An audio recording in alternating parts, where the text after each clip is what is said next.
Well, hello my friends, I'm back with the last print and play video for you. We are finishing this series. Matt, Veselko, Dmitry all have their final videos up as well. Voting for this opens on the 25th of October. I'll have a link below to show you if you're interested to click on over and vote for the favorite game that either you have played or seen played, or if you just want to see how the dice are falling for these games, you can do that as well. Second bit of big news, I think we're going to put out a little video. The four of us are going to get together and go over what were our own personal favorites of the games that we played or saw for this. Watch for that soon. I don't know how, it might be a long one, so we'll see. We're a rather chatty group, so there might be a bit of time invested in that video, but hopefully it'll be a fun one to watch.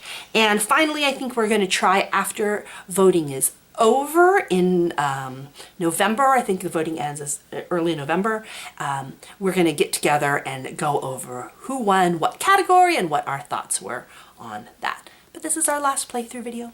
And when I was looking through the games that I haven't yet played, I really wanted to do another dice game. I had so much fun last week.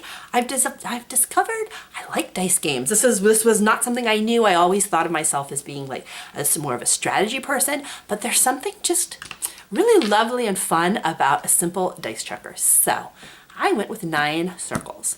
Okay, there's another reason I went with 9 circles. I gotta be honest here. This one is designed by the lovely Matt over at One Player. Yes, my cohort in all of these print and plays decided to enter a game, and I'm so proud of him. It's a lovely little dice checker game that I've actually been enjoying quite a bit. So I wanted, before we ended, to shine a little spotlight on his entry. 9 circles. We are moving through the 9 circles of Dante's hell, trying to get to the end to rescue our one true love. We have a bit of help here from Virgil, who's going to help us manipulate our dice. We can either add 1 or subtract 1, or flip it to its other side. So a 6 becomes a 1, a 5 becomes a 2. You can only do that a limited number of times, all right? But the part about this game that I think is so ingenious is the little circles down here. When we go to roll our dice, we have to pay for that ability. So if I want to roll 4 dice, I'm going to tick off a 4 box. And if I'm out of 4 boxes, I'm out of luck. So we have to be a bit parsimonious, a bit careful with how many dice we roll. We can't just chuck them all, okay? We're going to have to make some decisions here. On top of that, to also add a bit of strategy, we start the game with just 9 dice. 9 circles, 9 dice, lovely little tie-in, right? And if we ever roll a die and we don't use it to fulfill one of these requirements, if we overroll, that dice is removed from the game. So there's a sense of attrition as we're traveling through hell. We have to be very careful how many we roll and how good we are about using the dice that we do roll. A little bit of strategy, not enough to burn you out. It's a dice checker after all, but it is fun. So the first circle of hell, we have to roll a 1. And I think to do that, I'm gonna try rolling 2 dice. Hopefully I get something I can manipulate, or just get lucky right off the bat. All right. Okay, so we're gonna start being very unlucky right off the bat. 5 will flip to a 2. That doesn't help me. A 3 will flip to a 4. That doesn't help me. And I really don't want to be ticking a ton of these boxes. So I think instead, I'm going to do a full-on re-roll of 2 dice. Okay, there we go. This will work. I'm going to use Virgil to flip my 6 to a 1 to satisfy this requirement. This little 5 is now out of the game. Next circle, I need a 9. And I think I'm going to roll 3 dice to try and get a sum of 9. Ooh, yes, please. That was a perfect roll. We will take it.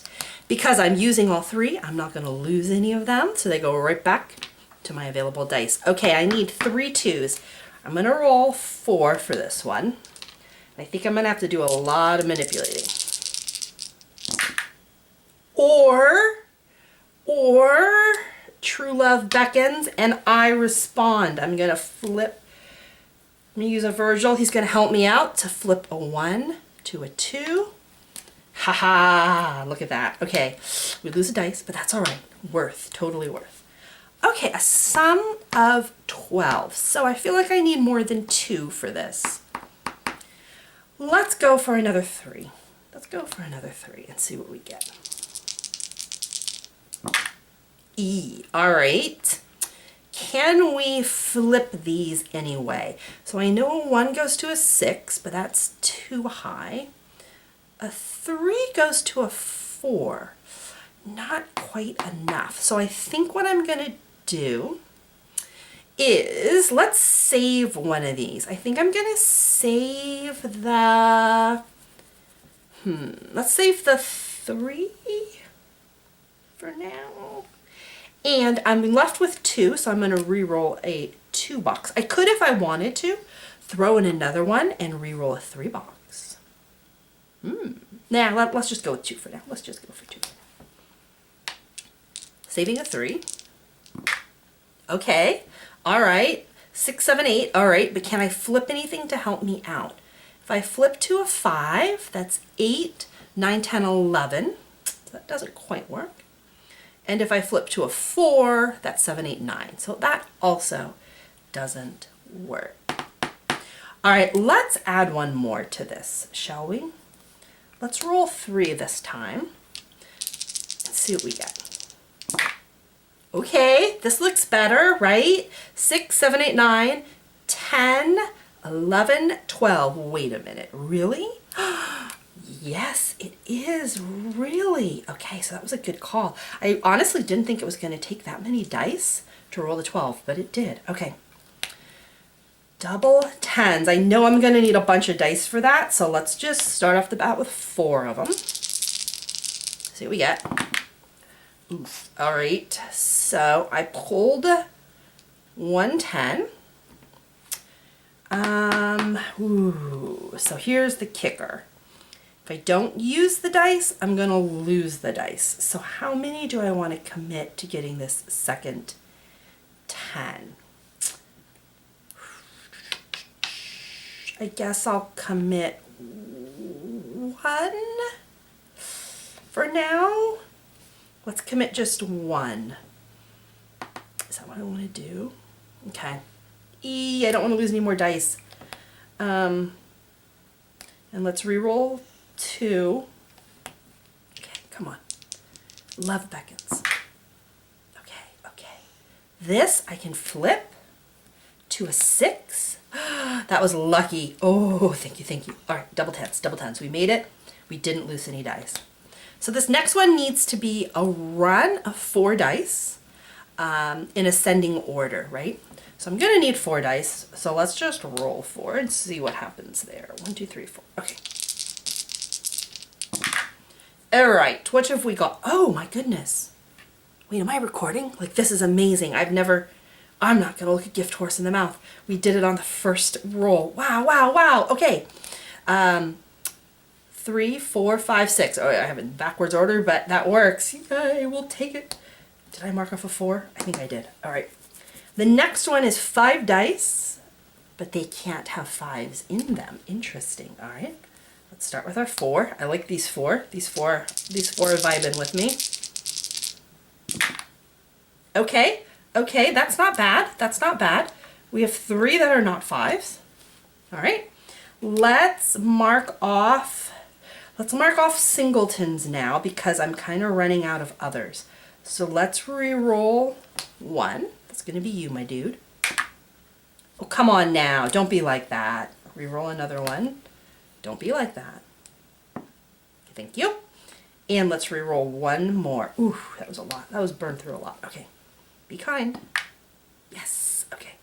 5 dice. None of them are 5s. Doubles. All right, doubles.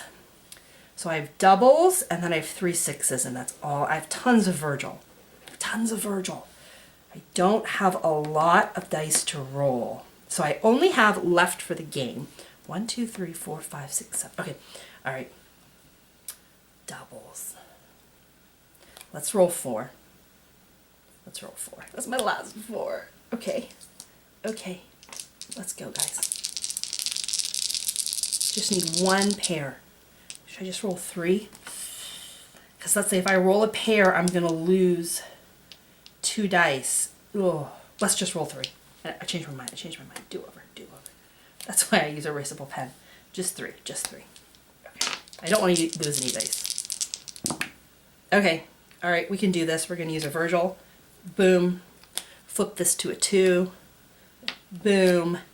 We lose the 4, but I'm okay with that because we made it to the final circle and all I have to do is roll a bunch of 6s. So let's roll first 4 and we're rolling 6s.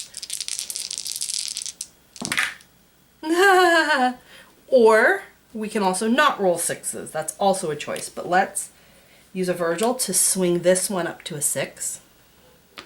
And let's re-roll 3. Come on, give me some 6s. I don't want to die in the last circle of hell.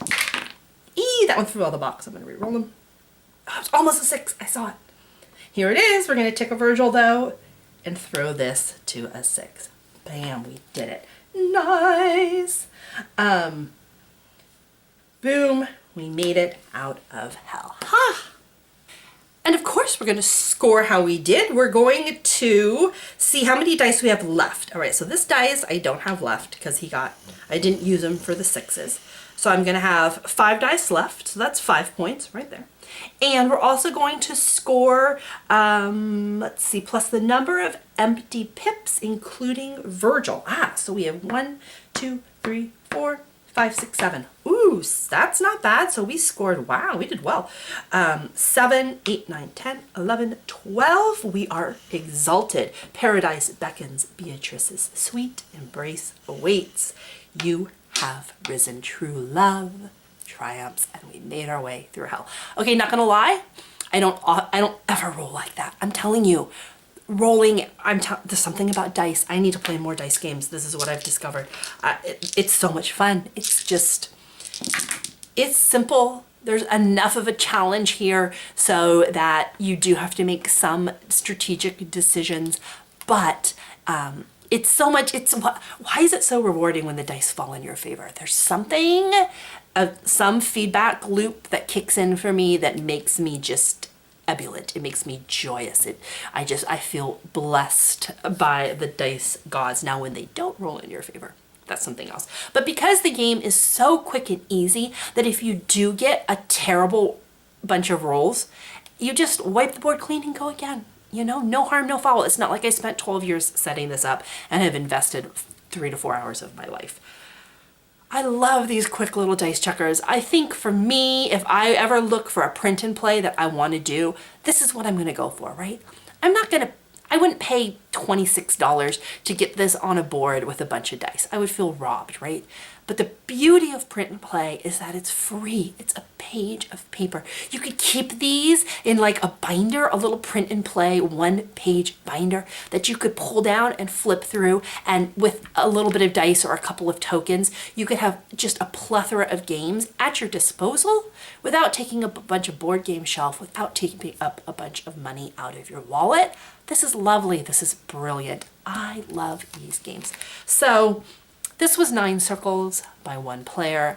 Again, like last week, I really encourage you to print this out and play it. Come on in, join the club of print and play. It is friendly and fun. Hope you guys have enjoyed these games. Keep your eye out for part 1 of our voting spectacular review coming soon. And then, of course, the big final wrap-up. And then we'll get back to regular games that like come in a box that you don't have to make. I'm so looking forward to that. But for now, I've had so much fun with this. I've had so much, all the lovely comments and seeing you guys actually printing and playing them. It just warms my little heart. So until the next review, take care. Bye guys.